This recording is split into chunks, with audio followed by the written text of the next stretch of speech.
श्री सहित दिनकर वंश भूषण काम बहु छवि सोहहि नव अम्भुदर बर गात अंबर पीत सुर मन मोहहि मुकुटांगदादि विचित्र भूषण अंग अंगन प्रति सजे अम्भोज नयन विशाल उर्भुज धन्य नर निरंख तिजे।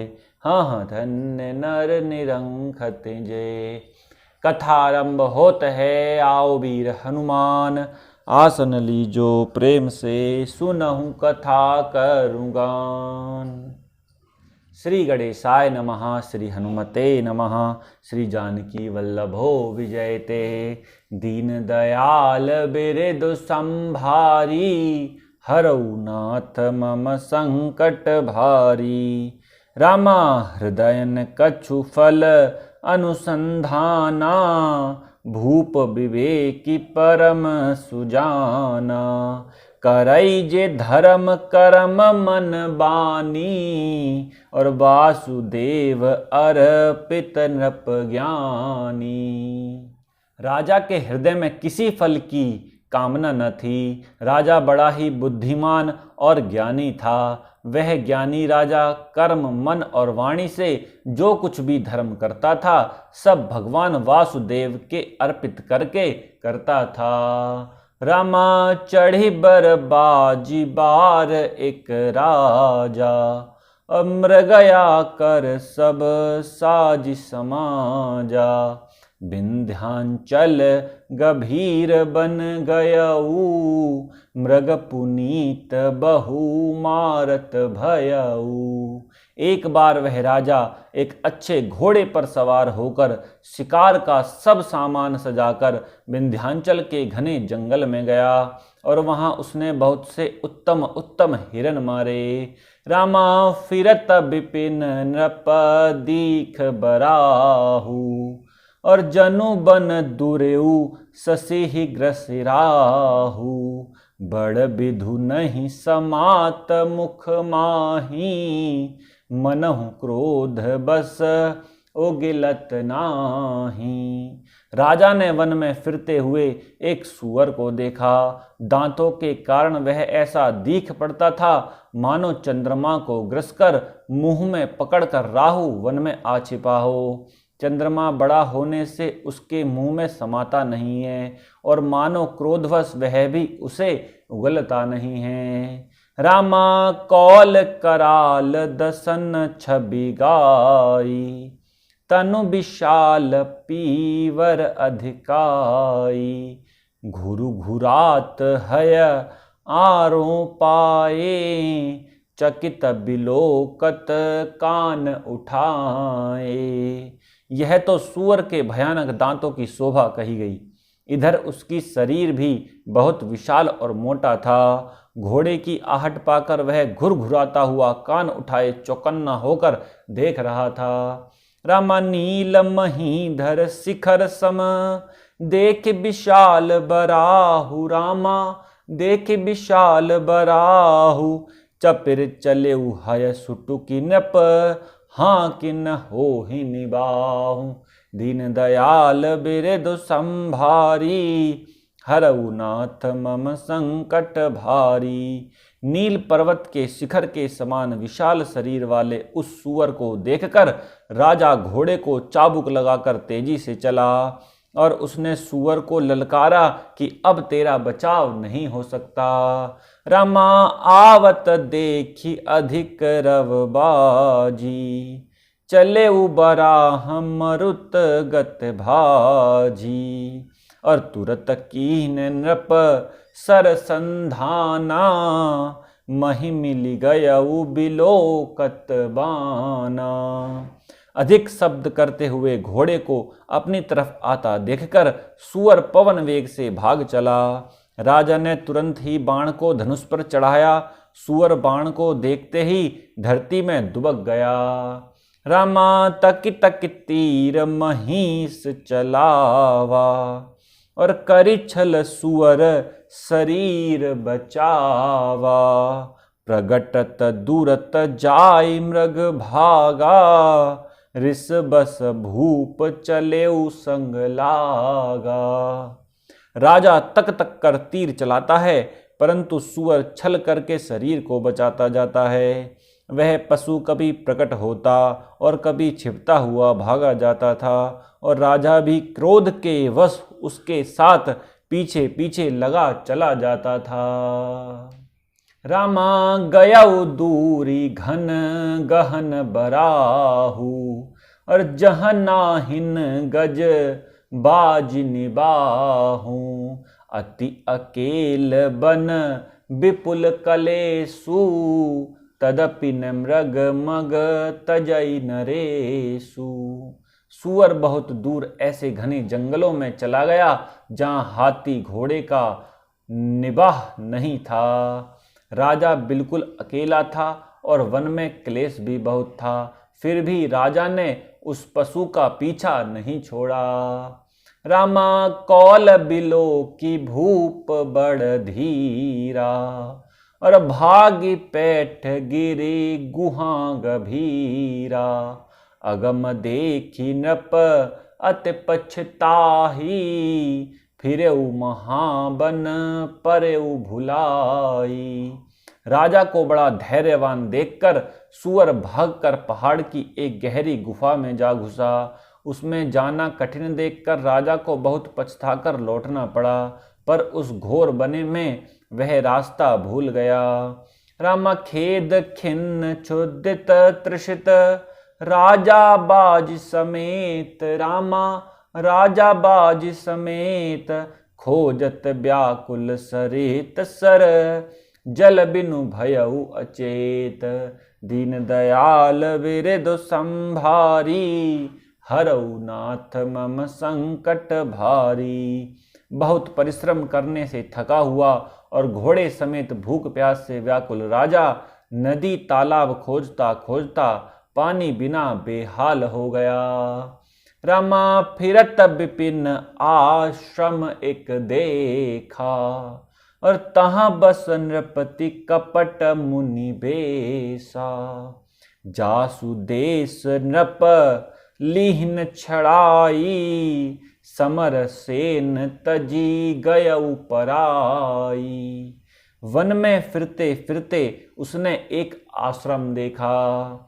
वहां कपट से मुनि का वेश बनाए एक राजा रहता था, जिसका देश राजा प्रताप भानु ने छीन लिया था और जो सेना को छोड़कर युद्ध से भाग गया था।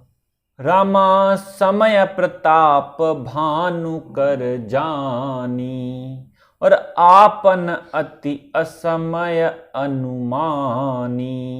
गयऊ न ग्रह मन बहुत गलानी, मिला न राजहि नृप अभिमानी।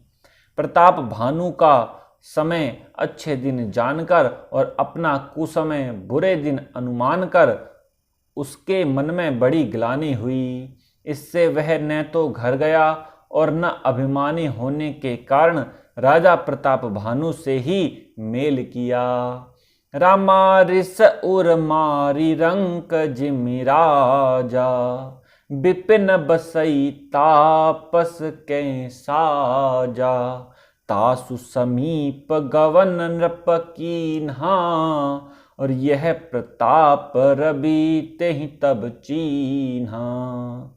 दरिद्र की भांति मन ही में क्रोध को मारकर वह राजा तपस्वी के वेश में वन में रहता था। राजा प्रताप भानु उसी के पास गया।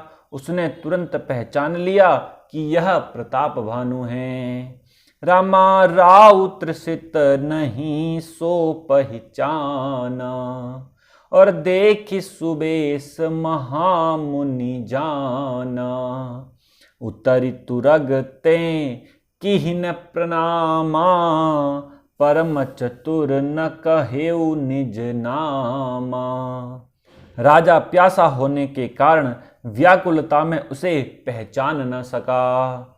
सुंदर वेश देखकर राजा ने उसे महामुनि समझा और घोड़े से उतरकर उसे प्रणाम किया, परंतु बड़ा चतुर होने के कारण राजा ने उसे अपना नाम नहीं बतलाया।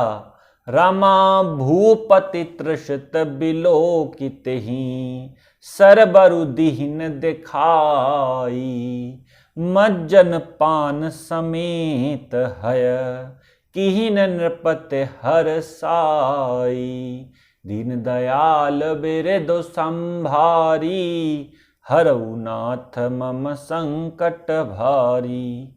राजा को प्यासा देखकर उसने सरोवर दिखला दिया। हर्षित होकर राजा ने घोड़े सहित उसमें स्नान और जलपान किया।